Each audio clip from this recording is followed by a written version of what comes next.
Merci beaucoup pour cette invitation dont je suis très honorée.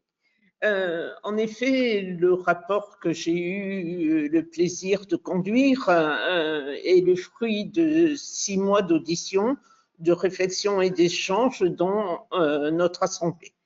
Nous nous étions donné plusieurs objectifs. D'abord, identifier les besoins liés à la perte d'autonomie, avancer différentes options pour le financement et proposer des réformes dans la gouvernance du système. L'accent a été mis également sur l'acceptabilité sociale des pistes de financement. Et donc, cette approche a justifié le choix d'intégrer la parole citoyenne à la préparation de la vie. Ainsi, pour la première fois, 15 citoyens et citoyennes tirés au sort ont rejoint la commission permanente du CESE et ont participé à toutes les étapes de ces travaux. Avec cette participation, j'ai également réalisé des ateliers citoyens en Martinique et à La Réunion. Donc, comme cela a déjà été dit, c'est un défi sociétal qui concerne toutes et tous. Donc, cet avis fait à la fois un diagnostic sur les besoins actuels et à venir du secteur pour anticiper le mur démographique. Il propose des principes directeurs pour accroître la solidarité nationale, c'est-à-dire garantir des droits pour tous, et mettre fin aux inégalités territoriales.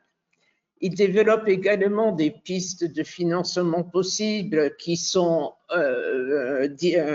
multiples et qui devront être mobilisées pour faire face à la transition démographique, augmenter la qualité des politiques menées et réduire ces inégalités. Il est vrai qu'à l'horizon 2030, les besoins supplémentaires sont estimés en milliards, notamment au-delà de la démographie, les besoins ont évolué. On ne peut plus raisonner entre établissement et au domicile. En fait, l'autonomie s'inscrit dans un parcours de vie. Actuellement, les besoins d'habitat alternatif ou collectif en petite structure structures intermédiaires ont été clairement identifiés et pour l'instant, ceux-ci ne sont pas inclus dans les éventuels schémas de financement. Et de ce fait-là, toute cette politique de l'autonomie en termes de interministériel est encore à construire. D'ailleurs, vous m'avez sollicité sur la question de la gouvernance du système pour répondre à ces enjeux. Effectivement, il est nécessaire de revoir le rapport du CESE le pointe très fermement, de revoir cette gouvernance dans la mesure où il y a une myriade d'acteurs dont vous avez parlé de la CNSA créée en 2004 qui est devenue la 5e branche de la sécurité sociale. Vous avez l'assurance maladie avec les agences régionales de santé, les conseils départementaux avec les conseils départementaux de la citoyenneté et autonomie qui, créés par la loi de 2015 et qui, finalement, avec leur conférence des financeurs, s'attachent à la prévention de la perte d'autonomie. Et ensuite, les opérateurs de cette politique publique, qu'il s'agisse d'acteurs publics, privés, lucratifs ou non lucratifs, ou à mission comme à Logia. Cette liste est loin d'être exhaustive, mais elle montre déjà dans quel labyrinthe administratif sont souvent plongées les personnes en perte d'autonomie et leurs proches. Le service départemental public départemental de l'autonomie adopté récemment dans la loi pourrait remettre un peu de l'ordre dans tout ça, mais cela reste une réforme assez superficielle et le CESE a considéré qu'il fallait aller beaucoup plus loin. Un des constats forts que nous avons étayés dans cet avis est celui des inégalités sociales et territoriales existantes dont nous ne voulons plus. Chacun, quel que soit son choix, domicile ou établissement, soit ses revenus, soit son lieu d'habitation, doit pouvoir vieillir dignement. Comment accepter, par exemple, les écarts entre l'offre de places en établissement ou pour le maintien à domicile entre les différents départements? Pourquoi n'y a-t-il pas aujourd'hui un tarif maximum fixé au niveau national? Pourquoi continue-t-on à laisser l'aide sociale à l'hébergement en dehors de la solidarité nationale? Je pourrais égrainer d'autres questions. Donc, pour mettre fin à ces inégalités, le CESE a pris le parti de remettre la sécurité sociale et sa cinquième branche, la CNSA, au cœur du système. Ensuite, nous souhaitons que les fondamentaux de la sécurité sociale s'inscrivent dans cette cinquième branche, ce qui n'est pas tout à fait le cas aujourd'hui. Notre système de protection sociale, reconnu par de nombreux autres pays dans le monde, est toujours une idée neuve, frappée du sceau de la justice sociale. En réaffirmant le principe de chacun selon ses moyens et à chacun selon ses besoins, les pistes de financement et les propositions de réforme de la gouvernance que nous formulons permettent de faire vivre cet idéal dans un parcours de vie respectueux de chacun, singulier et dont la fin est universelle.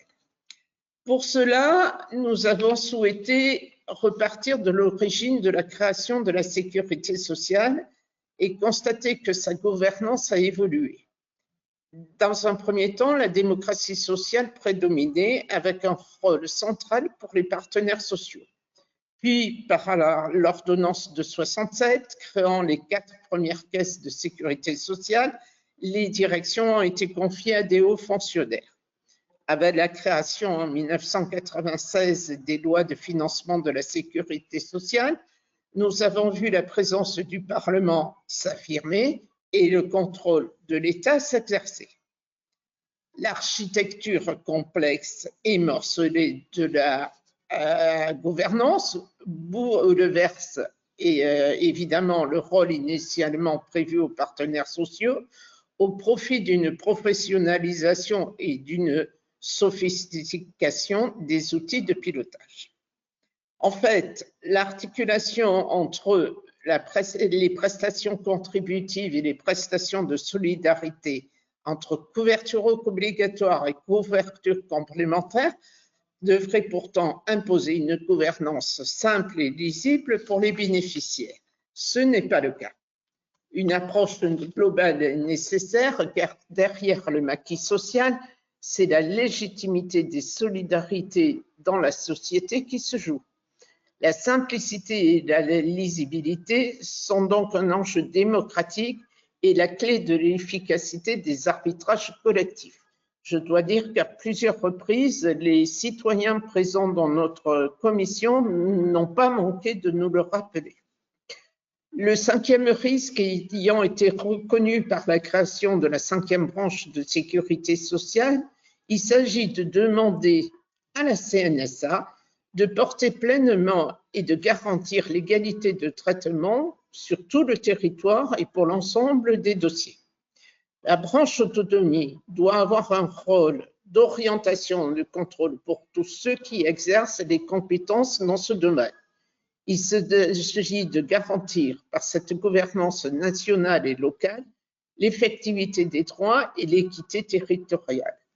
Or, aujourd'hui, la gouvernance de la CNSA est inachevée car elle ne peut pas s'appuyer sur son propre réseau de caisses de sécurité sociale, comme peuvent le faire par exemple l'assurance maladie avec les CEPAM ou la branche famille avec les CAF.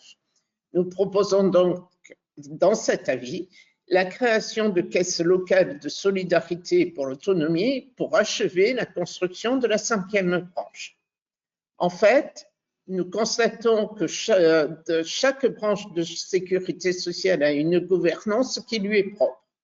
Le rôle des conseils d'administration et les compositions varient. C'est normal. Cela fait partie de l'histoire et de la Sécu.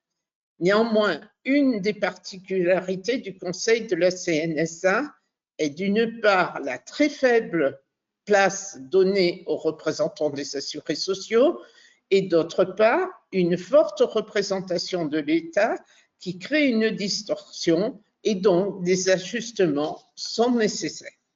Il vous reste 2 minutes, Madame Vigneault, pardon. Hein. Oui, je termine. Nous proposons donc un renforcement de la place des partenaires sociaux pour rapprocher avec les autres caisses et cela permettrait d'apporter de la stabilité et de la démocratie avec l'ensemble des représentants de la société, de rendre lisibles et équitables les actions avec les partenaires, de payer les prestations liées à la perte d'autonomie à juste droit, quel que soit le territoire, de mutualiser plus facilement les innovations et d'impulser des contrôles en tant que financeur opérationnel.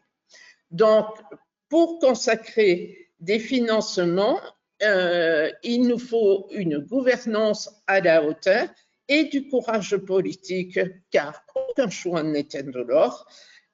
Et aussi, il nous faudra beaucoup de pédagogie pour qu'une meilleure adhésion de la population aux choix politiques.